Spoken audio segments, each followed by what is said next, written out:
All right, Jake, this thing on, huh? All right. So the Yankees win 10-5. They've officially won this series in Minnesota. Luis Gil, a man that I think most people, Jake, if we put up a poll, coming into today's game, they would have been like, oh, yeah, Luis Gil is my guy. We said Schlittler, but based on how Gil had pitched in the Boston series, and I get all that, right? Totally understand it. You even said so yourself. Jake, you think that that's the decision that they would go with. Well, Luis Gil didn't look very good today. No. 4 2/3, 9 hits, and we don't see that. We saw 0 off his fingertips the last time he was out there. So this was a weird outing. 4 runs, albeit 2 of them were earned. So at least that's something to write home about. But here's the kicker about this Yankees game that I never thought I would ever be able to see. The bullpen threw 4 1/3.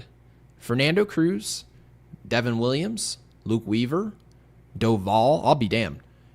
There are a lot of names in that pile. Outside of probably Cruz, there have been question marks around every one of those players. Every single one of them. And there was 2 hits between all of them. 2 walks, 8 strikeouts. Credit to that group tonight. Man, they did a job. They really did. So wanted to give them their props. They've earned that. It's a nightly thing. This is baseball where you can be the jabroni of the night. And the very next day, you're the hero. So I don't want to skip over what they did today. What they did today was valuable.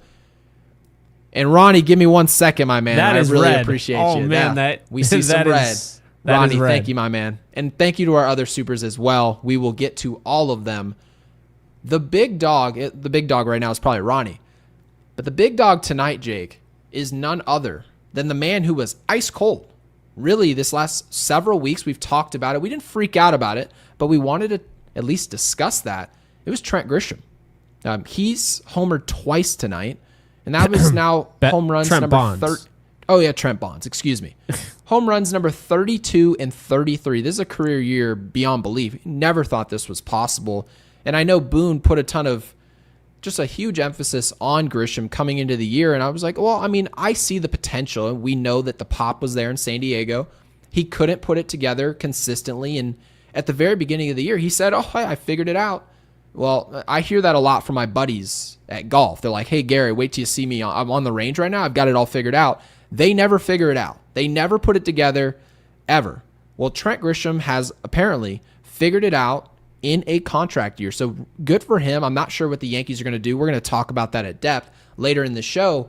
Cody Bellinger, a man that everyone wants back, hit his 29th home run of the year. The team overall, 5 for 9 with runners in scoring position. Jake, I know your dad would be proud. They were worth a damn today with runners on base, so credit to them. And last but not least, of course, they were stealing bases, something that's now become common practice for the Yankees. This is not normal, right? Judge, Dominguez twice. Caballero got in on the action. I know they didn't cover the base, but still counts as a stolen base. And guys, if you're just joining Yankees Unloaded for the first time, please be sure to hit that like button and subscribe to this channel. We would love to have you guys back. We built a community here where we discuss baseball in detail. Really, for now, only about the Yankees. We'll eventually venture out, but right now, strictly Yankees. So, Jake, you made the prompt. You created it. And you said, and you asked, is Trent Grisham the X factor to a Yankees World Series?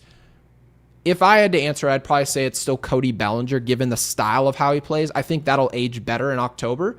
But if we get this version of Trent Grisham, maybe not 2 home runs every day, but a player who's formidable at the top of the lineup, the way that Grisham clearly is right now, that could be a major difference maker. What say you? Yeah, I'm blown away. I'm blown away by Trent Grisham. I look at a guy that could absolutely be the key to winning the World Series. I look at this guy like how we looked at Raul Ibanez and Matt Carpenter when he went on that tear, right? He's that. He really is. He's got the quickest, the quickest gun in the West, right? Matt Carpenter's a great comp, by the way. That's a great comp. I love that. Yeah. Well, he's got that. I mean, obviously his swing is quicker than Carpenter. He's got this like short, compact, quick swing, like almost like a quick twitch, quick like a wrist shot, almost like hockey, and It's hard, man, to get anything by him. I didn't think that pitch was that bad. I look, it hung, but he hit it. He didn't hit it at its apex, man. That thing went down, and he went and got it. Did you hear the stat that Girardi actually read off? They mentioned that was the second home run hit on that curveball the whole season, off the hand of Taj Bradley. So credit to Grisham, for reading the pitch first and foremost, but doing damage on it. That's just not something you see, and I do see it. Zachary Morris in our comment section says, Gary's paying my mortgage. Thank you for the 2. With his picks, yeah, I've been lights out on Twitter. I don't know if you noticed, Jake. I've been tweeting my picks. I'm like getting into the gambling space. Oh, man. I'm making some people some money. So if you want to tail me on these picks, go right ahead. I don't know him. And Ronnie, my man. My eyes had to adjust to how red that is. Yeah, we don't see red every day. So, Ronnie, we really appreciate you supporting the channel in a major way. Says, keep up the good work. Champs. Yeah, hey. Well, we need to be champs first. We got to be champs. Yeah. We were close. First year of this podcast, the Yankees win a pennant. For the first time in 16 years, Jake. You can call it a coincidence. You can call it whatever you want. I call it a welcome party. So, Ronnie, thank you. We really appreciate it.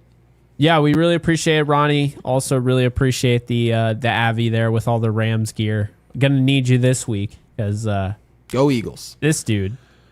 But hey, that's a whole other thing. But appreciate you, Ronnie. And I never get tired of seeing people come from the Rams channel and come over here. I mean, Ronnie, I know obviously, but I'm starting to notice that more.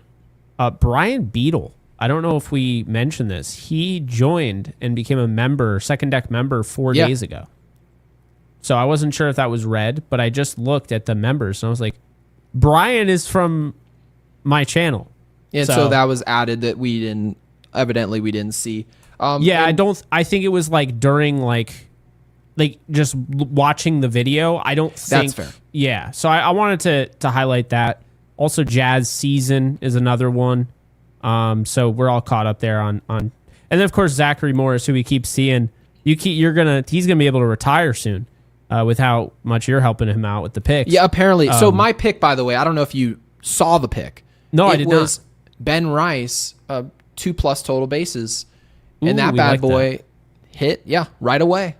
So wasn't a surprise to me. We obviously did the deep dive and what he'd done against Bradley when he pitched for Tampa, and he had some quality results, and we told you guys he should be playing today. And 4 you for had high 6, hopes I for him. believe. Yeah, 4 for 6. Yeah, coming clearly into the game, sees him well. He's going to play.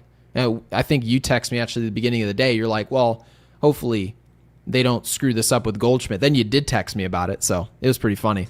Then Goldschmidt he looked good swinging. He does not look good running, man. He is ready for this season to be over. Have you ever seen a player who looks uncomfortable like that running? Yeah. Well, I mean, because he, in large part, was uncomfortable. Probably just Albert Pujols running with plantar fasciitis. Oh, yeah. But literally, he was like running with glass in his foot. That's what it feels like. So yeah, don't get me started. But Paul Goldschmidt's Goldschmidt's healthy, and he runs that way. It's pretty wild. Don't get me started with the plantar fasciitis. I don't know if you heard that. No. Sean McVay, he has plantar fasciitis. Like he tore his. From what? Just jogging up the sideline? No, he sprints like a madman to call timeouts and stuff. You'll see him. I believe it, but you better stretch then. Are you kidding me? That's just beyond embarrassing. That's like going to like the Y. You run full court, and you tell your wife, hey, I'm going to be running full, be back in 2 hours, and she comes back and you've torn your ACL. You look stupid. You cannot get hurt as a coach. That is absolutely barbaric. And by the way, Mark, before I get to your super, I wanted to bring a chat from Steve. Steve, really appreciate you being in our live chat. We really appreciate all of you guys getting involved in our community. It really helps the show actually have some flow. Steve, thank you for it. Says, gotta pay both Grish. Says got to, right? And Belly, best outfield is pairing them together with Judge. So I've got to ask the question now. Because you put, is Grisham an X factor? If he plays this way, then yeah, he's clearly an X factor. No, he's not X factor. The X factor. He's not a player that you can game plan for. You're not going to plan for the New York Yankees with Cody Bellinger on the team and Aaron Judge on the team and Giancarlo Stanton on the team and what they've done and be like, what are we going to do about Trent Grisham? No, you just hope Trent Grisham doesn't get hot, because if he does, that is the definition of an X factor. So Steve is claiming we've got to pay Trent Grisham and Cody Bellinger. Now, this would be considered buying high. Let's be honest. That's what it is. This is a player that didn't play well in San Diego. He didn't put it together. Called himself inconsistent, right? And then gets here. Doesn't play in 2024 because Alex Verdugo was just that good, apparently. And all of a sudden, he has the best year of his career. Clearly, he's put it together. You mentioned the swing. I completely agree. The swing is very repeatable, which we like. It's not an uppercut. It's not a Volpe uppercut into a home run. It is a swing down on the ball, get backspin, and you've seen the results. They are now repeatable. But Jake, I almost hesitate to say Trent Grisham is a must resign just based on the fact of the type of player that we have leaving the minor leagues, essentially this offseason going into next spring, in Spencer Jones. Spencer Jones, if it works out, is a power bat that's going to strike out, that's going to play great defense. Well, is that exactly Grisham? No, but that is him to the most part, and it's also going to be a lot cheaper for the Yankees, allowing them to spend where I want them to spend, which is in the bullpen and in the infield. So I probably don't look at Trent Grisham as a must sign for us to exist, but Cody Bellinger, if he's not re-signed, we're not serious as an organization. So Steve, again, Jake, what do you think about Grisham, Bellinger? Do you think these are two must re-signs, or is it a one or the other? What are you thinking? Well, I'd like them both back, but I calling Grisham a must resign, I think, is a little unfair to what a must resign really is. It is Cody Bellinger. Bellinger is a every tool player. Has every club in the bag, especially all the different swings he has, right? And I just feel like with Grisham, while I would love him back, if he gets a lot of money, I don't think the Yankees can afford. And obviously, I know they can, but I don't think they should be getting into a bidding war and run the risk of losing a Bellinger and run the risk of potentially missing out on, if they're interested in, Kyle Tucker and other guys, right? I just think I would like him back, but I have a feeling he's going to have. I mean, now, as fun as it is, 33 home runs puts you on the map, man. And this, by the way, is why we were clamoring to trade him at the deadline, because we knew he was going to be one of the more valuable bats out there. They could have gotten a ton for him, if we're being honest. Yeah. That said, I also changed my tune towards it because I started realizing this guy's too key and critical to this clubhouse. You can tell they really care about this guy. I'll be honest, that's not even what I'm thinking about. You know what I'm thinking about? What's up? Every time I watch this mofo hit a home run, I'm thinking about what the hell was Boone thinking playing Alex for fucking Dugo over him in the playoffs last year. Well, think of it this way. Could you guys ever in your lives, like in the history, I don't know how old anyone is listening to this podcast. We have people in their 50s and their 60s. Hell, we have actually some listeners in their 70s. They've seen a lot of ball.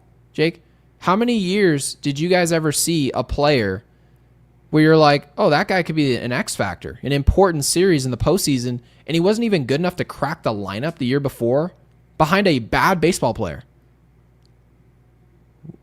Whose fault is that? I'll answer it for you. I'd push back against this. I don't. What was he last year? I wouldn't call him awful. He barely played. Well, how is it? So let me ask you this, okay? We have a lot of players that, I mean, are there any players right now on our bench today that just don't play a lick? Yes. Who's that? Austin Slater, Ahmed Rosario. Okay, we can stop there. Rosario and Slater. Let's use those two players. Now, if Slater had shown up here, he's got an opportunity in platoon. Let's be honest. We've watched all of that materialize. What if he didn't hit in those platoon spots, right? he sees a Crochet, he goes and sees a Chris Sale. He doesn't put up any numbers against lefties, and he gets however many starts, hardly any. Would we really get to the end of the year and say he was awful this year? No. You can't be awful in that small of a role. He didn't play. He did not play. So if Trent Grisham had played more, like there was a genuine spar happening in the middle of the season, just the way we saw with Trevino and we saw with Wells, we saw legitimate playing time between these players. That is grounds where you can say, no, that's a awful season. You played half the time. That's still a lot of run. Trent Grisham wasn't doing that. Trent Grisham found himself on the field. How often would you say you saw him, Jake? Not very often. I actually have the numbers right here, Gary. Yeah, can you go ahead and present those? Because I actually want to know. I don't have those numbers in front of me. I want to know. So let's just put it this way. The most starts he had in a month, July, 17. Okay, so 17. The most was he played half the time. 11 in June. Okay. 8 in March/April. 7 in August. 6 in May. And 3 in September/October. 3. Guys, could you imagine? Caballero will start more games than 3. Volpe will start more games than 3 this year. Slater in will. September. Slater, all these guys are going to play 3 times. That's not very much. That's the role of we've got it covered. You're a backup. You're simply a backup. And I'll tell you right now, Yankee, nothing Alex Verdugo did last year would be better. And I know it's obvious. He wouldn't be better than what this is. You're comparing what he was doing versus what Verdugo was doing last year. All we're saying here, and that's what Jake and I both, I think, agree on here, is that you should have given other players the opportunity for some burn, significant 100%. burn, because of what Verdugo was doing. Now, if you have a player in 2025, you're like, oh, that guy could be an X factor. Who's to say Grisham couldn't have made a world of a difference? A world of a difference. Getting, say, an Aaron Judge out of center field in the World Series last year. Is anyone going to talk about that, or are we going to ignore it? Because I haven't seen anyone talk about this. Aaron Judge was not a good center fielder last year. I'm not just talking about his drop fly ball in the World Series. That obviously would have affected the game. But is anyone going to discuss the fact that maybe he shouldn't have had to be out there at all? No one's talked about this. What Trent Grisham has done under this staff, he's looked like a good baseball player. He has. So whether or not people want to re-sign him or not, I'm on the fence of this. I am, Jake.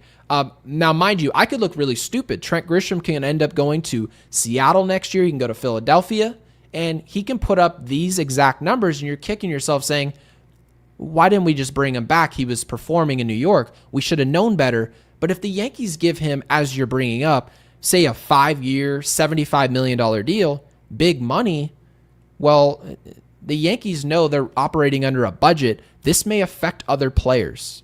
And we don't think it should, but we've known and we've learned over the years it very clearly does. So it's not an easy answer when it comes to Trent Grisham. Want to hear a cool split? I do. Men on base, okay? Trent Grisham hit 278. This is in 87 plate appearances. Because, again, he barely got any burn last year.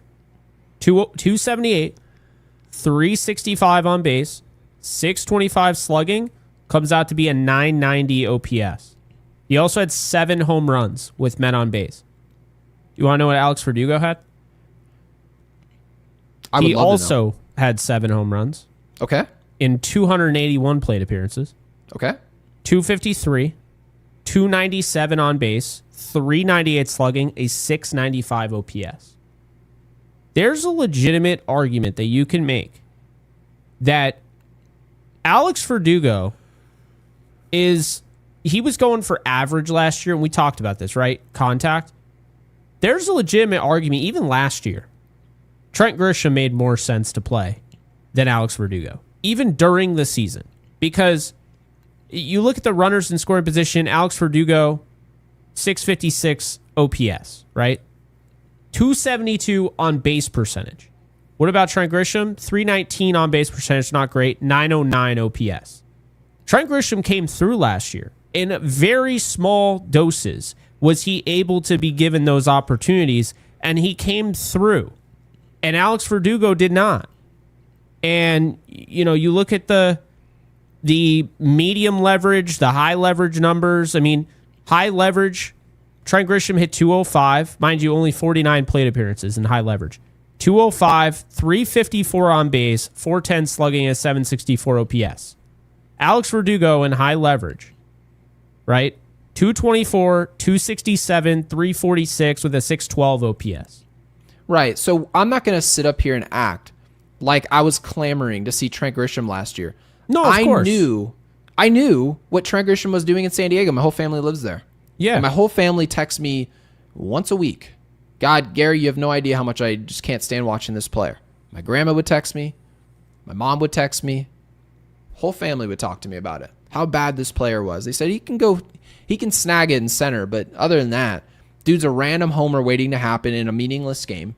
And I'm sitting there thinking, okay, well, he's a tag along in this Soto trade. I don't really care, right? And maybe we can use him late in games and big games defensively, but I don't care because I've got Juan Soto for a year and hopefully he stays. That was my mentality. And as we went on and Verdugo was as bad as he was, all I was asking was for Verdugo to not be the option. That was it. That was the only thing I knew, was that he's not the option. So what we should have known was that we should just try something else until something else sticks. We should have played Grisham enough last year to be able to identify this that was right underneath the hood, and we refused to look at it. So maybe it was a difference maker. Maybe it wasn't. We'll never know. It's etched in stone. But want to give a ton of respect to Trent Grisham. This isn't easy. Playing the type of baseball he's played over the years and just putting it together on the biggest stage in baseball. So good for him, man. And do you want to go ahead and take this, Super? By the way, so Mark said, we didn't mention him in my, he didn't mention in his voicemail. Yeah, Jake, go ahead.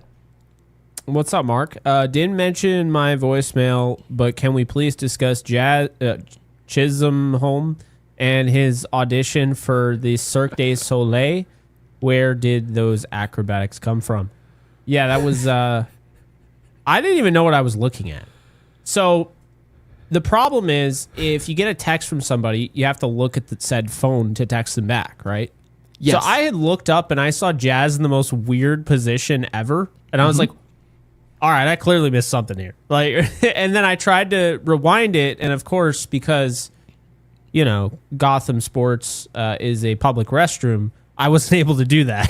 So, yeah, I didn't see all of it. I just saw half of it. And yeah, he's definitely something else. I mean, I saw it in full speed, but which isn't what you want. But having said, it's not what you want, because in baseball they don't really show you anything. But Jazz clearly is a freak athlete. He is. He's going to do things even at the plate where people are like, why are his mannerisms the way they are, right? And we've long been saying this. Jazz is probably the second or third most talented player on the team. Mm-hmm. That doesn't mean the best.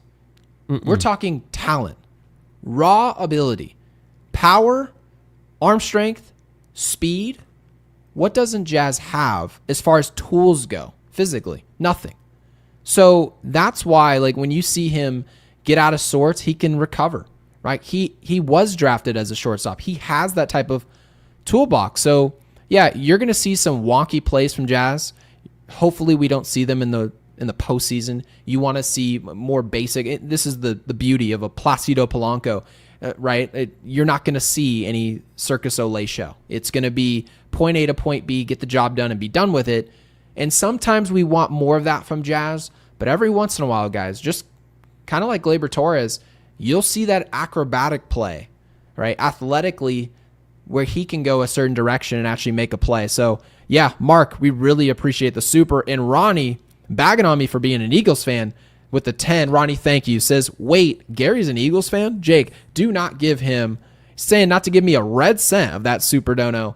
Damn, it really be like that. Well, Ronnie, good news for you. Gary and I are going to talk Eagles Rams on my channel tomorrow. So I was going to say we're going to see about half of it. YouTube will take about half of it. So, that's true. Yeah. Oh, good Lord. But Ronnie, we really appreciate you, my man. And yeah, Ronnie. we are going to be covering Eagles Rams, and obviously, you know who I'll be rooting for. And Jake and I were just talking about the tush push at length. It was a good time. We'll talk all about it. Yeah.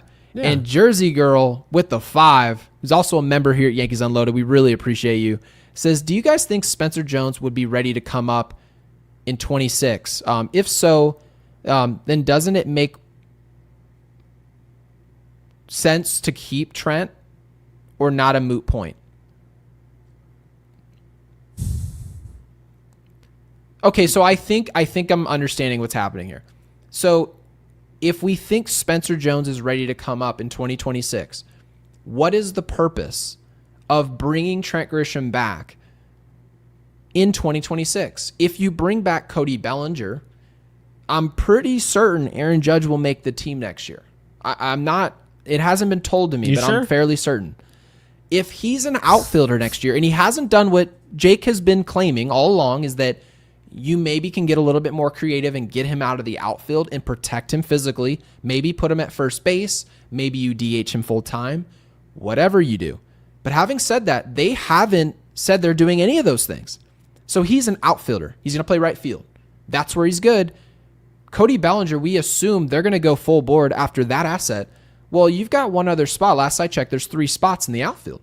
So it's either Spencer Jones, who the Yankees said we're not trading under any circumstances. Unless Paul Skeens becomes available, we are not trading this player.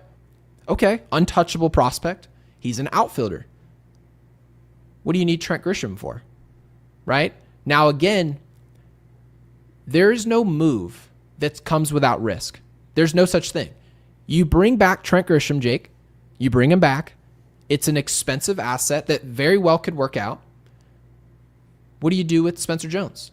What do you do with Jason Dominguez? You have 2 outfielders who don't have a position to play, and you protected each of them from trades over the last several seasons. So, yeah, this is an interesting question.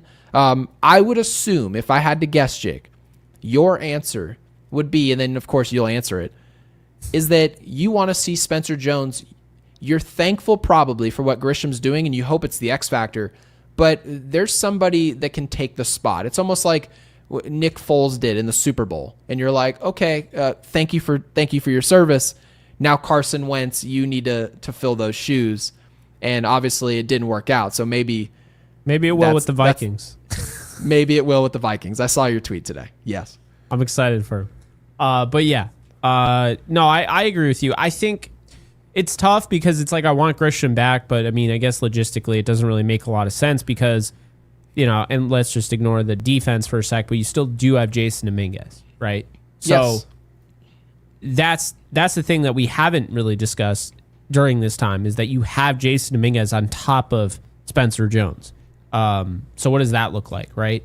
And Spencer Jones just hit 2 home runs tonight. He's got 35 in the minors. I said it, you know, not that long ago.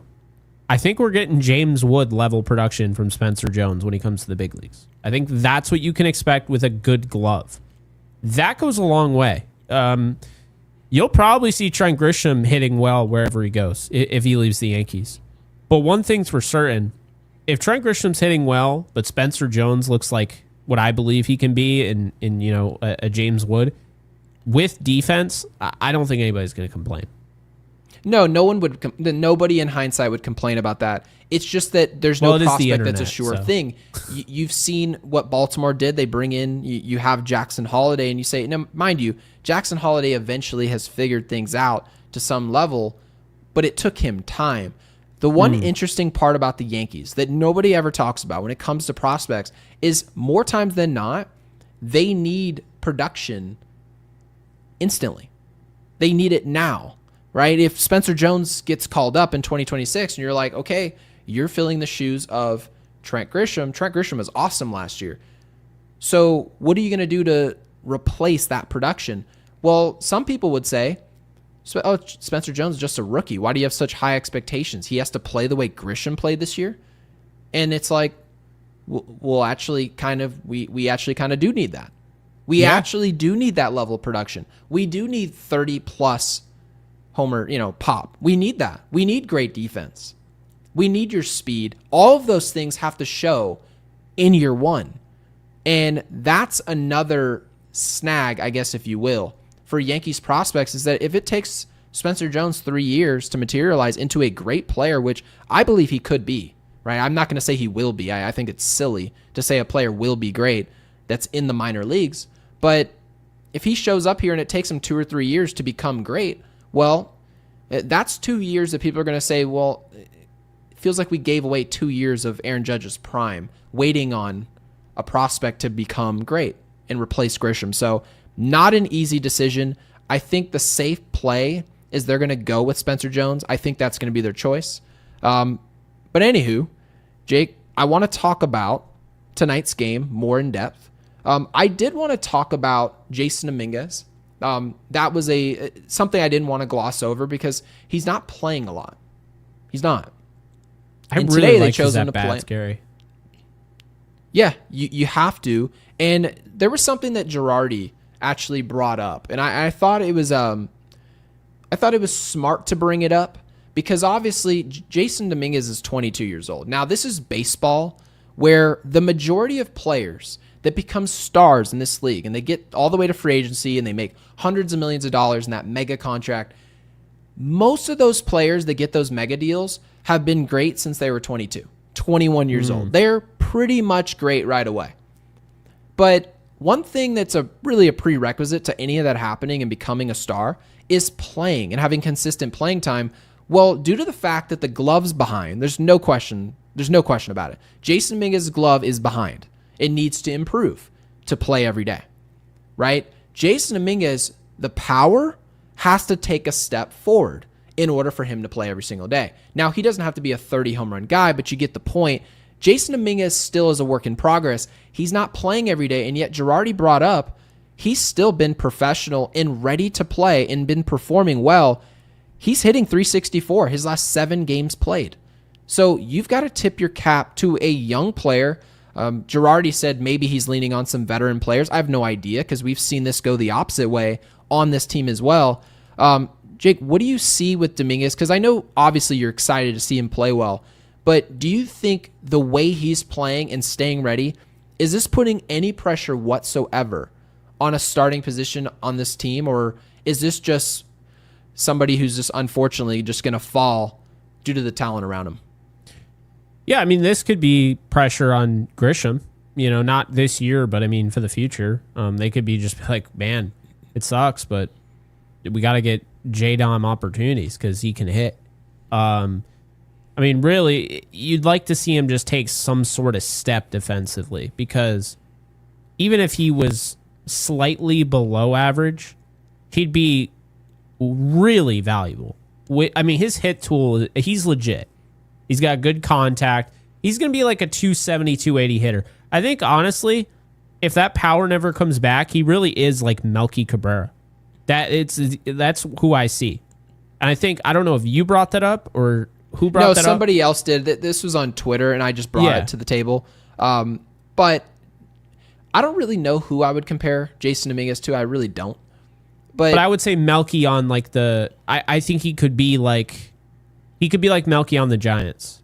Yeah, more so contact first before power. Because power doesn't have to develop. And I know to call someone the Martian, you've got to have a power game to you, especially if you're not going to field at a premium position. But Jason Dominguez is more so the flavor that I think we're looking for offensively. Now, again, I'm not saying, let's marry the future here. But the style that he plays is a little bit more the style of how a Toronto plays, where we're contact first. We're not really in love with the homer. I'll slap a ball the other way, and you see a lot of hard contact the other way. Lefty from Dominguez, it's a good sign. Now, will the Yankees even have him here next year? I have no idea. I'm not the GM. We're not in on the loop. We have no clue. But yeah, I see Welkin saying J-Dom for life. We definitely have some people who listen to our podcast who want to see what this would look like every single day. They want to see what the glove would look like. Would it develop if they moved him to center field? Girardi brought that up today as well. He even mentioned center field being the easiest position, this is a quote, to play in the outfield. And I played center field. He is right. Center field is by far the easiest position to play in the outfield. It's not close. And so when you take a player out of center field and put him in left field, which is, according to the data, the most difficult position to play at Yankee Stadium, maybe that has something to do. I'm not just going to blame it all on it, but maybe the Yankees can consider this as they go into the winter when they're making the decision between he or Grisham. We'll see. Do you know why they stopped having Jason Dominguez lead off? I have no idea. Because he was hitting 303 in the leadoff hole. Not a ton of opportunities, only 8 games, right? But 876 OPS, 361 on base percentage was the most important thing hitting there. And then batting second, he was hitting 455. Is he a guy that needs to be hitting potentially like earlier in the order? And like, I mean, I don't know. It's interesting with him. It's also interesting because, again, and I hate to do this, but I'm going to say it. I think Jason Dominguez is held back by this obsession with trying to make him a switch hitter. I know he started, like, what was it? He started as a righty and then he learned how to hit lefty. Yeah, did you hear what Girardi, what he claimed they should do? That he said they should let him play winter ball. Did you hear that? Winter ball? Yeah, they said on the broadcast today, for those of you who watched, like, I don't know, you had the broadcast turned up, Girardi mentioned they should let him go hitting winter ball. And you're going to take a bunch of at-bats against left-handed pitching, and we're going to see what you do. See if you can take steps forward, because the Yankees either have to develop that tool, what he can do on the right side against lefty pitching, or you have to just make the decision that he is a lefty. Now, we have no idea what Dominguez will look lefty on left. That's something that he really doesn't do. But also, we know that swing is much better from the left side. It's not close. Oh, yeah. It is not close. One is a helicopter Miguel Andujar swing, and the other is a fluid, it's a beautiful swing from the left side. So, again, I'm not going to sit here and pretend I know the answer to this equation, but it is an equation that the Yankees are going to have to answer themselves. And I like that you punted it towards the winter, because Jason Dominguez may change what the Yankees do this winter. It may not be just about Grisham, or if the Yankees believe in him. It could just be them believing in Jason Dominguez, or they can tell us everything by pulling the plug on this and going vet in Grisham. Yeah, it's, again, isn't it interesting? Because it's not as simple as, oh, yeah, well, you know, like, they're going to go with the young guy. Well, no, because we don't know. We don't know. I think this year, if the Yankees don't win the World Series, and honestly, that's not a big if. I mean, they shouldn't be expected to win the World Series. Expected to go there? I mean, maybe. I don't think those expectations are crazy. They're one of the better teams in the league. If you look, I mean, Toronto has more wins, of course. You know, we know that. But they're tied for the second most wins in the AL. That said, if the Yankees don't win the World Series, then there has to be some sort of feeling like, if not now, when? Like, you have Aaron Judge. He's 30. He'll be 34 next year. You're like Good running Lord. out of time. Yeah, we're running out of runway here. Yeah, and guess what? Garrett Cole gets older. So you're running out of time. I mean, that's kind of how I look at it. So it's really, they're going to have to decide. I mean, is Jason Dominguez worth potentially the headaches in the field for potentially a really good overall hit tool? I don't know. What I will say is this. He is a left-handed bat. I think they really got to can it with the right-handed. Not that he's hit there in a while, but he's just not a right-hander, Gary. He's just not. You look at the numbers, 275, 348, 421 with a 770 OPS from the left side. When he's hitting righty, he's hitting 204, 279, 290, and 569. It's not even close. It's just not.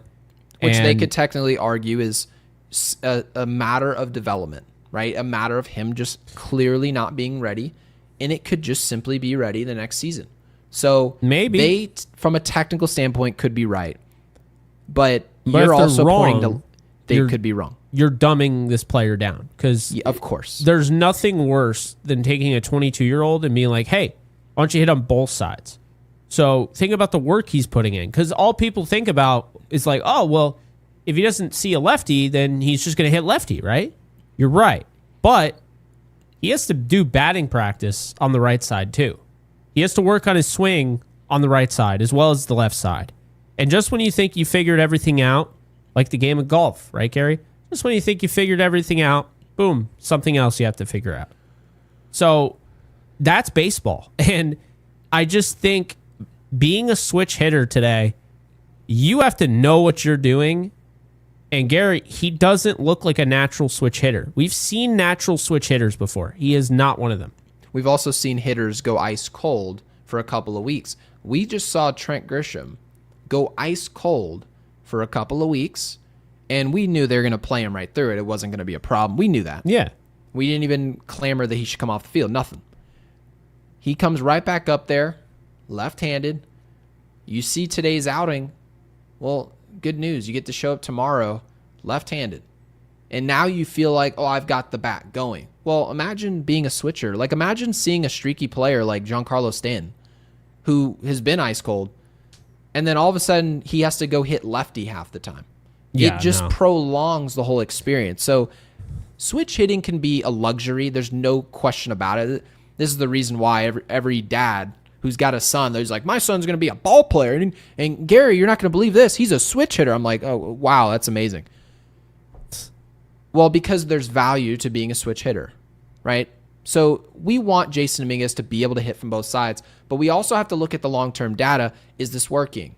Is left field working? Maybe could it be center field? Maybe could that work? What if you put him at that home position? We see what that looks like in spring training. If that looks bad, then you're just like, all right, we'll pull the plug on this outfield thing, and maybe we can be looking at a DH. We're not sure what we're doing here, right? So we'll see what happens with J-Dom. I did want to bring up, though, coming into today's game, Caballero. I mentioned yesterday in last night's podcast that I thought Caballero would play today.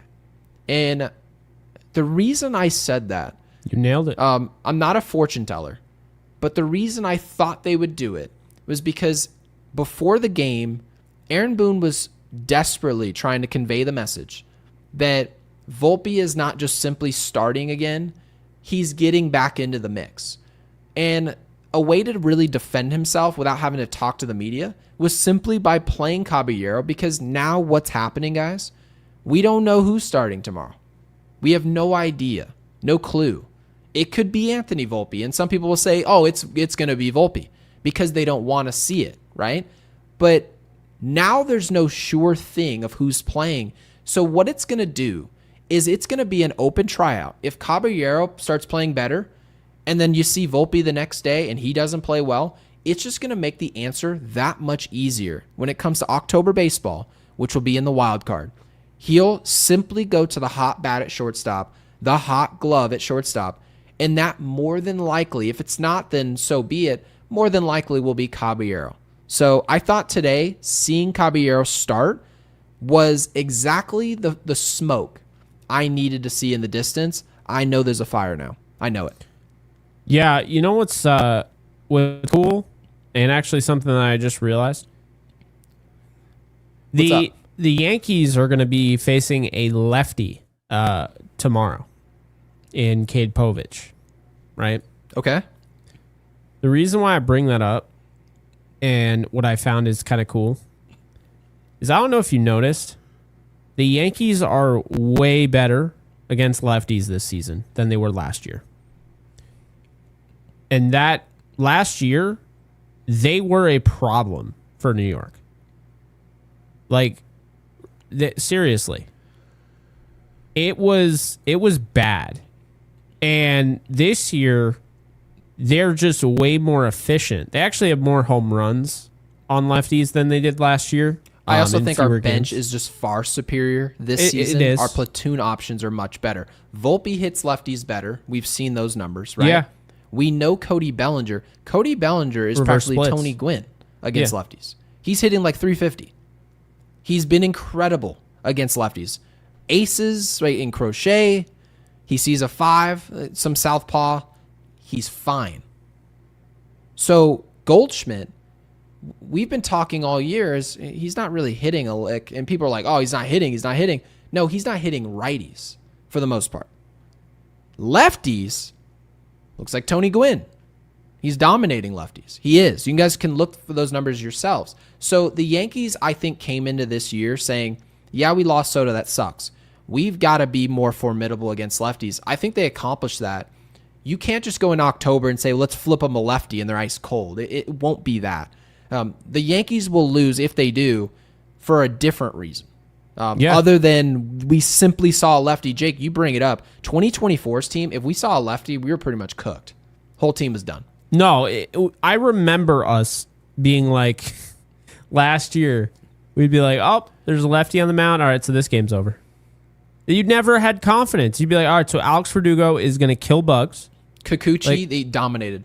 Kabuti dominated this team. And really just not the best arms. We're not even talking Chris Sale, Crochet. We're not talking Tarek Skubal. Those arms dominate lefties and righties. We're simply talking about just some ho-hum 3, 4, 5 starter in Major League Baseball. The everyday Joe Random left-hander, they would have their way with the 2024 Yankees. It was depressing to watch. How about this, Gary? How about the slashing numbers? The splits for 2024. What were they? Against the lefties, mind you, okay? Mm-hmm. This is in 14 more games. And you have a 235 batting average, which, let's be honest here, the batting average isn't really my biggest issue. I mean, it's not great. 235 is not good. It's 258 this year, right? 2024, 334 on base. This year it's 335. Not a huge difference, right? Right. Then you get to slugging. 387 for 2024. Okay. 2025, 454. It's not even in the same planet. So by virtue of that, you have a 789 OPS to a 721 OPS. That's insane. It's light years different. And they're that's so much better against lefties. That is losing Juan Soto, which Dude, objectively we is not going to help your offense. In the playoffs, that was actually one of our keys. It's like, oh, they didn't get a bat at the deadline. They did this time. They actually got guys that can really crush lefties, and they're going to see lefties in the postseason. That's the thing. So I know there's not tons of lefties. I know it doesn't entirely benefit you, but I'll tell you right now, that 2024 team, it was like running into another supermassive black hole. I can't believe I've said that now in back-to-back shows. When you mention though about lefties and just how anemic they were last season, you're not just talking about starting pitching. No. It is basically a card that the other team knows they've got in their back pocket the whole game. Exactly. When do we bring the lefty out and just and ruin their party? When does that happen? We saw it all postseason. We saw it in the Cleveland series. We saw it in the Kansas City series. And sometimes it worked. For the most part, it worked. And we just ended up winning later on against a righty. Guys, go back and watch those series. It's exactly what happened. We would just crap ourselves against the lefty, and we're like, damn, maybe next time. Later on, we see the right-hander. Boom. Home run to right center field. Clincher to go to the World Series. I'm telling you guys, it'll make a difference. Whether or not it's the difference between winning or losing, we'll find out. But it's nice to see that we're not just chopped liver. Esteban Reyes, who recently just became a new member. I just saw that field level. So I want to get that up on screen first, and then I'll throw that up on screen. Esteban, thank you for becoming a member at Yankees Unloaded. Field level, my man. So appreciate that. Get you up on screen. Says, do you guys think the rotation this year is the best we've had in terms of ERA, consistency, and potential since 2009? What do you have to say about that, Jake? It's tough without Garrett Cole, but I'm gonna actually say yes. I am. I really like this rotation. I think there's lots of potential. I do think the consistency has been there, even if lately it doesn't feel that way. And yeah, I mean, ERA, whip, I don't know. I think that, they have a lot of different things that they can do with it. And I think that there are still guys that are getting better. Luis Heel isn't 100%. He's still not fully revved up. So I think he's only going to get better each start. You might not see the results in that said start, but make no mistake about it, he's getting closer and closer to where he wants to be. Yeah. Will Warren is getting better every start in a sense that he's getting really valuable experience he didn't have last year. And the same thing really goes for Cam Schlittler. So Carlos Rodon is night and day a better pitcher than he's ever been. I think this is his best year of his career. Yep. You could probably pull up stats that would prove me wrong, but I would just say, as far as the whole body of work, everything, I think he's just morphed into just a good dude. I mean, what we were talking about and everything. So I kind of joked about him going from hothead to a monk, but that's what he's become. And people I think definitely could pull out those stats and be like, no, Jake, he had this certain year in 2018 with the White Sox, and it's like, that's not important. Roberto Clemente, nominee for the Yankees. I thought that was really cool. Yeah. Rodon's awesome, dude. I like him much more when he's pitching well and making adjustments and not freaking out and screaming about the pitch calm. That's hard to do, though. You're in your 30s. You've been around for a while. The fact that he's been this open to changing everything is really impressive. I love seeing it. He's easy to root for. I would actually wonder, and I'm curious, I don't think anyone's asked him this yet. Maybe they have, as to why it changed. Because I'm here to tell you right now, and the same would go for me, you, Jake. We've all got flaws. Every one of us. And I'm in my 30s now. I'm 31. I'm 32 in November. Not much is going to change about me over the next 3 or 4 years. I'm here to tell you. It just, by the time you're in your 30s, your 40s, your 50s, you pretty much are the type of person you're going to be. And Carlos Rodon is unrecognizable. The type of person he is. And I'm not talking about the person, like who you'd be if I ran into him at the park. Yeah, no, I know. But when you're a Yankee and you flip your lid every time the pitch comes working, oh my God, are you kidding me? Then it's the sleeves, and I was freezing out there. Everything was a story. Has to be talked about. He's just kicking up dust and splashing up water. And sometimes as a fan, that could be exhausting. Watching a player who doesn't really relish in adjustment. They don't like the path of adjustment. Max Fried, on the other hand, he just adjusts by the second inning. Oh, I don't have my slider. You don't see it again till the 4th or 5th. You won't see that. He'll go to something else.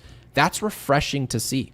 It is. Yeah. And so I'd be curious to know if they asked him, why did it change? Did you just identify that you can't survive here in New York if you're just freaking out about the little stuff? Or did he talk to Garrett Cole? Did he talk to an Andy Pettitte? Who did he speak to? These are the type of questions I would ask if I were in the room. That's for sure. Yeah. No, I agree. So I love this question. Esteban Reyes wasting no time being a member and being throwing a banger of, I'm going to call this a super chat, because if you become a member and then, that's why I wanted to highlight this. Yeah. You become a member and then you drop a chat right after, that's a super chat in my mind. But appreciate you, Esteban. Yeah, and Guy mentions right here, change up and a strong mindset. Just so happened the strongest year of his career, he adds a changeup and a cut fastball and the sinker, all of these different wrinkles that he just refused to do in previous years. Under the same pitching coaches, during career years, refused to make any of these changes, didn't have to. Now he did. So I would say, simple answer, this is the best our rotation's been. It doesn't seem like it, guys, just because the bullpen has ruined so many baseball games. If our bullpen was reliable all year, I think it would be more obvious. Some of those seasons that you guys are seeing with 16, 17 wins in a rotation, those would look like 20 if we could actually pass the baseball to somebody that could do their job at the back end of the bullpen. But obviously, the rest is history here. But Devin Williams wasn't doing that at the beginning of the season. That does change your outlook on our pitching staff. So, yeah, appreciate it. Yeah, and then Donald is here to kind of let us know why. They have asked him, Rodon, it was his child and the work in his foundation and, of course, the support of his wife. Yeah, his wife has always been in his corner. You could see that on Twitter. I saw it right on Twitter. Obviously, I didn't know much. She was outside our organization before this. But when I saw his wife sparring with Yankees Twitter, I was like, I don't know if this is the right game plan because Yankees fans tend to be, it's going to be a little abrasive here. Yes. I think you should just lay low until he gets it going and then poke your head out the sand. She didn't do that. She kind of did things more in your face, and I respect it. She didn't back down. She didn't apologize about it, and it's worked out. So I'm happy for Carlos Rodon. Screenshots. Yes. Love them. And I absolutely love that. So she's definitely a gamer, watches the game, and I'm here to tell you guys right now, not all baseball wives, players' wives, most of them do not watch a lick of baseball. You guys would be surprised. I sat in the family section all year. Not many wives in there. So she'd be there though. Yeah, no, she always gets on the umpire. She'll literally have a picture and she'll be like, okay, so we're not calling this a strike today. I love it. It's great. Yeah, I mean, obviously, is there anything you want to add about this game, or do you want to just, preview tomorrow and go into voicemails? Let's preview tomorrow. I'm excited about tomorrow. The Blue Jays lost, which wasn't a huge story to me because it's too late. You were saying, if the season was a little longer, I'm like, yeah, that's what we need. Another 175 No. season. I was saying I'm ready for the postseason. No, I hear you. Am I the only one? No, we just needed more time to catch them. We needed a 250 game season. The Yankees would have ran them down by then. Oh, good Lord. No, I'm so ready for the postseason at this point. It's funny when I felt, and I don't think I was wrong. I mean, the Yankees ended up, losing some games that we just didn't expect, right? The Detroit series, I think, really hurt them. Winning 2 out of 3 against Boston was great, but Detroit killed them. That series right there killed them. Detroit, those 2 losses, you can't get those back. So, yeah, especially coming back from, the job you did against the Astros and the Blue Jays, that was really frustrating. But my biggest thing is that series and then losing to the Twins the way you did kind of made it so it wasn't going to happen. But now that we know it's likely not going to happen, there's going to have to be a miracle because they're 4 games out. There's only 10 games left. So they need to win, and they need the Blue Jays to magically lose. They lost today, but it was 2-1. They're in every game. So Here's the thing. Now that we know that they're likely not going to win the division, this is just a pain in the ass. They're playing a bunch of teams that are essentially not any good. So there's not really a lot to gain. There's a lot to lose, though. So this isn't blockbuster no, baseball? I got to be honest with you. Like, I had a hard time. I mean, still watching and everything, but I had a hard time. Holy. Mark, it's a major interruption to see some red in the Super. I'll throw you up on screen. Mark, with the 100. Appreciate it, man. It says Mark, red looks good on this stream. I'm with Ronnie. Mark, we really appreciate that, my man. Yes, and by the way, if you want to make some of this money back, go ahead and put that red on Anthony Volpe. He's going to start tomorrow. He's going over 1.5 total bases. I know, Jake, we don't really do this anymore. I'm telling you guys. Well, we'll do it again. I am on a heater, as the gambling addicts like to say. Anthony Volpe, which is not a sexy pick, but it'll make you a lot of money. Yeah. But Mark, thank you for the super. Thank you for supporting this channel. We really appreciate it. We really appreciate you, Mark. Man, that red. I don't know what it is. Is it? Oh, you know what? It's 209. So at 2. No, I think it's at 1, actually. My monitor goes into like night mode. So it looks super weird now. Like the red is just like. So it does the opposite, really. Every other chat doesn't even realize what you got. All the monitors going. Yeah, I have 8 different screens, but yeah. No, the red is blasphemous. No, the red it's as red as his microphone cover. Yeah, I'm not really sure why I went with red. I think I saw you went yellow. I didn't know you had blue. I had blue initially. Which I would have gone blue, but then you blue. had it. Yeah, I mean, I could have, but how dumb would that have looked? I mean, like, good, Jake changed his thing, and so will I. What I really want to do... Well, no, now you could go blue. Yes, now I could. You know what I really would like to do, though? I would like to put the microphone in a Yankees Unloaded box. Have you seen, like, how those people are cool. I don't understand how people do them. I don't get it. I've looked it up. So you can't just look microphone box. You're not going to find it. That's literally what I put in. It's on my Amazon. It's right here, actually. Really? Yeah. It says microphone bottom box. That's literally what I searched. Are you kidding me? I swear to you, I'm not that bright. I knew it was like an apron or something is what it's called. Okay. Yeah, the guys at Round Table Sports have it. Yes, exactly. Yeah. It's everybody has it. That's professional. But typically it's when, do you know why they do it, right? No. So, having gone to the Senior Bowl, I would go and I'd do an interview. Let's just say I was interviewing Josh Allen, right? Okay. And I have my phone up and Josh Allen's talking to me. True story. So, Josh Allen's talking, and while I'm talking to him, now everybody is shoving their microphone. But the reason being is because people are recording it. Like, there's video there for, like, TV.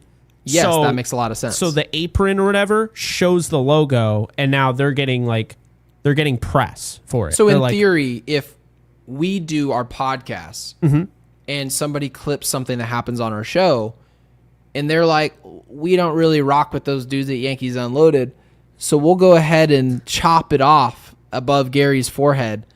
Well, my mic's in there with a box that says Yankees Unloaded, you jabroni. So edit that out. It's so funny because they're going to try that. Of course they will. And then we're just going to have Yankees Unloaded plastered. And then I'll send my microphone. cease and desist and take the rest of their money. So that's what'll happen. So, and by the way, so Zachary Moss says he owns a sign shop and can help out with that. We would love that. So yeah, that's what I want. I'm not going to change the color. I'm sticking with red. It's just what it's going to be. Eventually, I'm going to get the Gold Shure microphone. That one's super cool. I don't know how good it'll sound. What? The gold? Yeah, I remember we talked about that. Oh, the Dwayne Wade one? Yeah, the Dwayne Wade one. Dwayne Wade started a podcast because he probably thought, I'm Dwayne Wade, it'll just pop off. It didn't.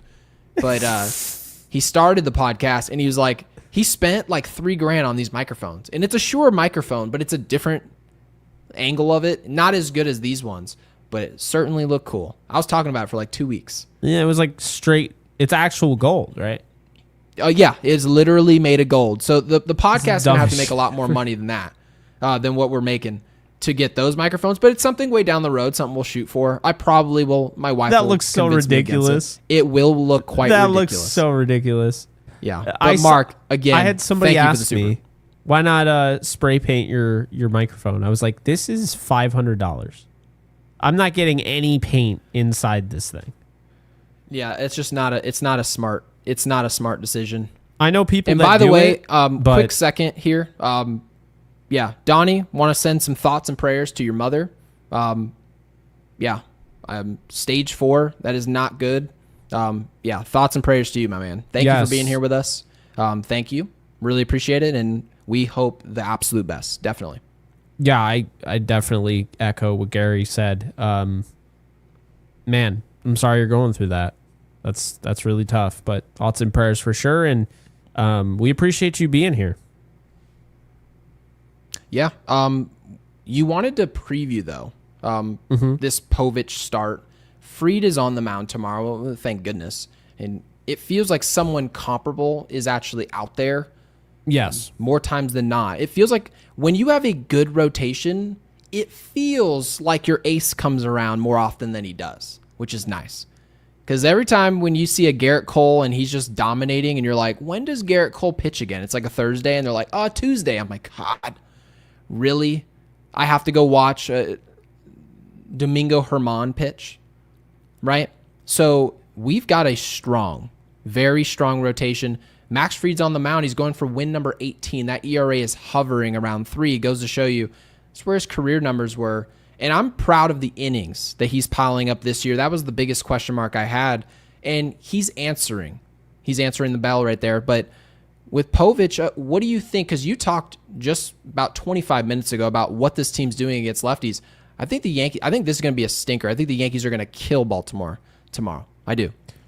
I do too. Aaron Judge has a 5,000 OPS against Cade Povich, and I'm not even kidding. You know? Oh yeah, in the how many at bats here? In 5. He has 2 home runs. Okay, so every single time he's went to the plate in his 2 at bats, he's left the yard. Okay, so I would assume it's safe to say Cody Bellinger, who's never taken an at bat. I'm going to say Cody Bellinger will be the player of the game tomorrow. That's going to be my guess. Reason being, lefty on lefty is a dynamo. But also, if they have him slotted, and we'll see what they do with the lineup, but if they have him slotted behind Aaron Judge, which is what I would do, Povich is most likely going to walk Judge based on what's happened in history and take on that lefty on lefty experience. That is not going to work out. Cody Bellinger, book him for 3+ RBIs tomorrow. Book him. I'm going to say Ahmed Rosario. I think he's going to be in the lineup tomorrow. Love that. And I think he goes yard. So he has 1,000 OPS in 3 at-bats, but he has 1,000 OPS against Cade Povich. Dude, I'm sorry. I had to read it, though. Aaron Judge with a 5,000 OPS. I've never seen that. I've never seen it. Ever. So I played a lot of MLB The Show. So all right, well, that's fair. I've seen it all. But I've never seen it not in a video game. That's fair. So to see a 5,000 OPS, I was like a kid in a candy store. I'm sure you can imagine. Yeah, and I do see this out of our live chat, which will kind of wrap up and we'll get to our voicemails here. But Toronto 6393 says Baltimore's playing like garbage lately. The Yankees win this series for sure. Yeah, they definitely should win the series. Baltimore just played Toronto and let us down. They got swept. Not playing their best baseball. They were playing fine before that, but just wet the sheets in that series. Obviously, Toronto's a really good team. And if Yankees fans are going to say, oh, well, they just beat up on Baltimore, they suck. Well, when we go play them, you guys better make it look the way they did. That's job number 1. So we'll see what they do. If you want to put any pressure on Toronto, which we're both saying here that that's over, well, you better just sweep out the rest of the season. Yeah. No, I agree. So now to the most exciting part of the show, we have our voicemails. Yep. And we got Guy, who's... How many we got, by the way? We got 4. 4, all right. Guy, let it fly. Nice. Unintended. Hello, everyone. I'm still not 100% convinced of the Yankees' offense just yet. I need to see some consistency. And fair. There's definitely some holes there. Gary, you were 100% right, and to the surprise of many, that Cabby would play tonight over Volpe. So great call there. Thank you. I was thinking Volpe would be back in there.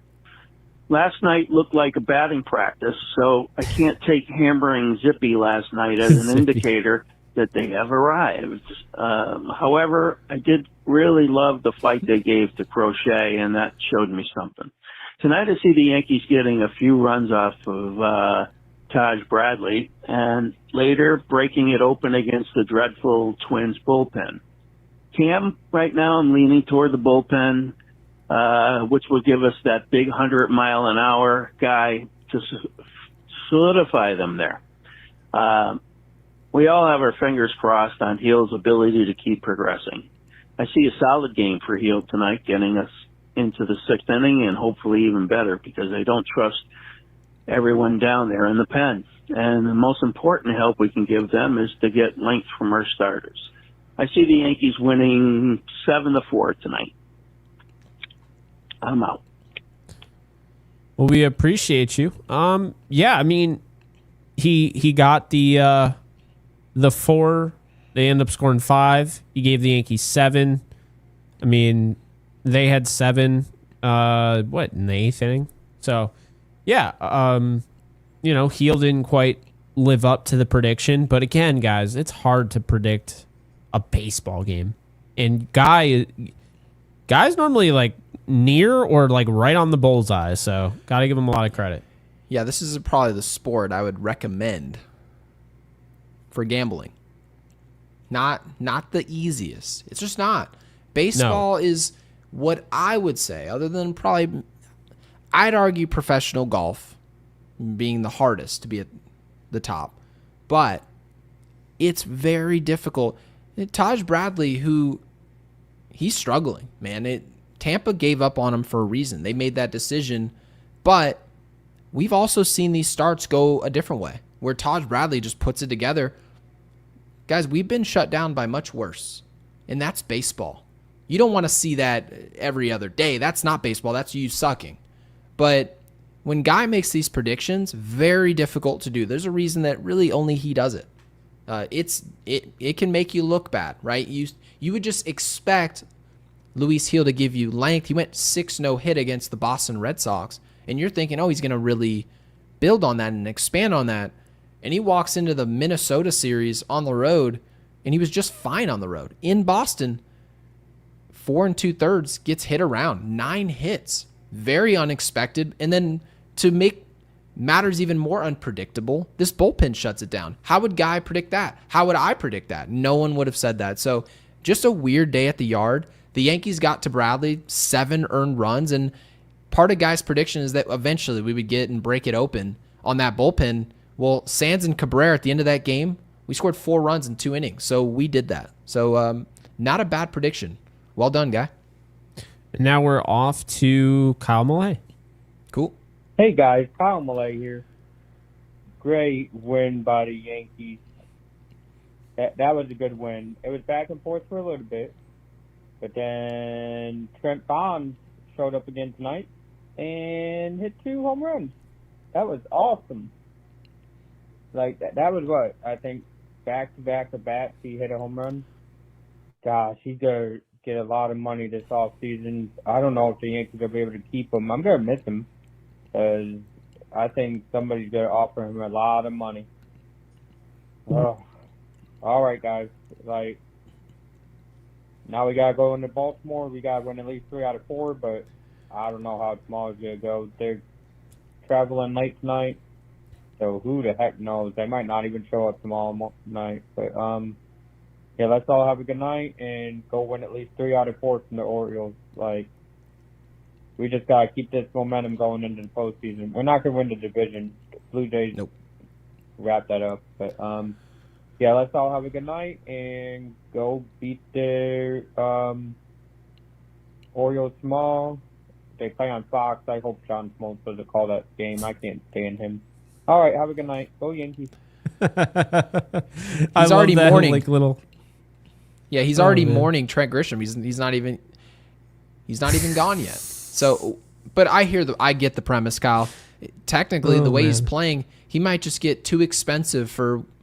It sounds ridiculous, but too expensive for the Yankees, the poor old Yankees. So we'll see what happens with Grisham. But yeah, really appreciate the voicemail.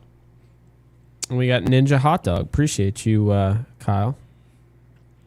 Yankees win. Trent Grisham did really good today. Our first start was on team. Don't sign Grisham. We don't have enough space. But I'm starting to lean towards team. We need to make space for Grisham and make sure to hold on to him because he's doing pretty good. I don't think you can just let talent walk like that. Grisham or Bellinger, at least one of them needs to come back. Hopefully both of them. I really hope we can find a way to make space for all 4. Grisham, Belly, Jones, and Judge, but we'll see. But great thing we won today. We have 3 more series left, I see. 2 of those are against Baltimore, so 6 games against Baltimore. Can't be too bad. Hopefully we win at least 4. But knowing the Yankees bullpen, anything could happen. However, we did good today. As we always say, today was the feast. So I guess we'll have to wait for the famine, because it's always feast or famine with this team. I don't know how that's going to go in the postseason, but I guess we just have to hope that they can feast off. Fire Baboon. Well, I'll tell you right now, if we keep Trent Grisham, and I like what Trent Grisham's doing, I do. power hitter, can field his position. If we let Cody Bellinger go and we're like, yeah, we may have lost him, but we're gonna ink back Grisham, we're in the twilight zone, guys. Oh my God. That will, and with all due respect, I'd feel awful for Grisham because think about that. You're coming back to the Yankees with no Cody Bellinger. People are going to be like, they kept him over Bellinger. And it just, I don't know. That wouldn't be fair to Trent, man. He'd get a lot of hate for that. yeah, it would feel a lot like what we were seeing we see Corey Seager hitting big home runs in the World Series, and we're like, wasn't he an option at shortstop for the, oh yeah, he was. And we chose to go with this prospect. That's a conversation we've had a million times. Bryce Harper, we see him go win MVPs in Philadelphia, and we're like, we offered him what? We didn't even go past $200 million for this player? Why? And so I just think that would be silly. If it's an either-or situation, and it probably is given our budget, yeah, it's Cody Bellinger. And Mike James, thought Mike Jones was stepping in the building here for a second, says, I just started this from the beginning, but Jabroni of the night should be a thing. That's hilarious. Did I say that or did you say that? I feel like I say Jabroni quite a bit, so maybe I did, but I don't want to take credit. So let me know in the comments, Mike. Yeah, we'll make Jabroni of the night a thing. I think we should, and we'll vote on it. We'll see what happens. But I would like it. We can do a poll right in YouTube. Yeah. Would there have been a Jabroni of the night? There could be umpires as Jabroni of the night, but it could also be our players. So, yeah, I don't know if I would give anyone the title of Jabroni of the night. We won 10-5. How about Jabroni of the night only happens when they lose? That's fine. That way we're keeping it positive. We're not being negative. But if they lose, you could be Jabroni of the night. Yep. And Josh says, I said it. Jabroni, that sounds like me. That definitely sounds like you. I know you already said Jabroni on this show, this episode. So, yeah, that checks out. But okay. Anyway. So no Jabroni because we won. But we'll make it a thing. We lose. We are picking a Jabroni of the night at the end of the episode or somewhere along the way. We'll see how we're feeling. But, Jake, is there anything else? Oh, yeah, we have more voicemails. I almost forgot. One more, and it's Mark. One more. And then we'll figure out what to tell you guys to throw in the comments section. More than once. Hey, guys, it's Mark. I just want to say bipolar. We got a bullpen. Or do we not have a bullpen? Or do we have a bullpen? Do we have starters? Do we not have starters? We have a bullpen, right? Yeah, we have a bullpen. Let's keep it that way. Let's have a bullpen. Let's have an offense. Let's hope it doesn't shift to the opposite direction. Oh man, I love Grisham. Absolutely love Grisham. I can't even describe the love that I have for the man right now. Oh, amazing. He's having a hell of a year. Let's go Yankees. Let's stop being bipolar. Let's keep this up. Come on. No more of this down days. Let's keep the consistency up. Even if we lose a game that we actually had a solid game from the bullpen, a solid actually game from the offense, I have no problem with that. As long as they just show up. Let's show up like they did today. Come on, let's do this. Obviously, Louis Gill struggles, but the bullpen, man, I don't know. I'm at a loss for words. Very strange, this Yankee team. Very strange. They play with our emotions too much, but let's hope we win some games. Let's hope we take this into the playoffs too. See ya. Appreciate you, Mark. I don't think I've ever heard anybody say bullpen that many times in rapid succession, but now I have. No, we just saw Devin Williams pitch well. Devin Williams, while he's striking guys out, by the way, in his last, I don't know if you knew this, Jake, because in his last 15 games pitched, he's thrown 14 innings, 29 strikeouts. 29. His ERA is still 3.21. I don't even know how that's possible. Essentially striking out more than 2 batters an inning, and you're still surrendering that type of run value. It's interesting. So, yeah, Williams is. You can even make the argument that Devin Williams could be an X factor. I was just gonna say if Devin Williams is bad, what chance do we got? But if Devin Williams shuts it down, well, who's he tossing the baseball to next? David Bednar. I'm not worried about Bednar. Could it go all right? Yeah. But we're not worried about what he's going to do over the long term. So maybe the X factor for the Yankees is which guy's going to step up that Boone can trust to pitch the eighth. Who's it going to be? Is it Devin Williams? Is it? Tell me who it's going to be. Is Duvall going to put it together? It won't be Duvall, but you get the gist. It's an open tryout. He did look good. That was good. So, all right. Well, we appreciate everybody, as always, for their participation with the voicemails. We got a super chat here. Buzzer beater from B Toxic. Thank you for the 5, my man. Says 10 games left. Is that what it is? Jake, you were saying that you want the season to be over tomorrow. We want the postseason. I think we all agree here. Yes. How would you guys use Yarb to set up the wild card rotation for September 30th? I'm thinking September 26th versus Baltimore, then Warren and Cam, so it's Max, Los, Heel. What do you think, Jake? I would still go Max, Los, Schlittler. I would agree with you. It seems like I would go 4-man now. And today's start didn't help. It didn't help, right? No. Heel didn't look good, but we can't undo what he just did against Boston. We could see Boston. What are you going to put?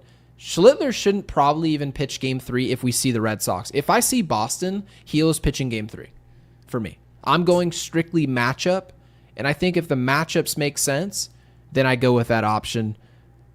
And Mark, with the last second super as well, with the 2, says low scoring game tomorrow, 2-0 or 3-1 win. That would be a little bit of a surprise, given what the Yankees have done against lefties. Jake, I know you brought that up. I see this. We're just turning and burning. I got all day 8, tomorrow. I got 8-2 Yankees. I'll say 8-6. I say the Yankees are going to get up to 6 or 7 runs by the 5th or 6th inning, and this could be just way wrong. See, Guy, this is why we don't do predictions. I'm going to look like a fool tomorrow. They're going to get no hit, but they should score early and often tomorrow. And the bullpen, while they were just dynamo today, and we were just clapping like seals, and rightfully so, they'll show you again why we've talked about them so often, why they're so inconsistent. So I'm going to say 8-6 win tomorrow. Still a win, so I'm being positive. Yeah. All right, so we got our wins out of the way. Yep. What should we put in the comment section? I'm feeling like a movie. Okay. A movie.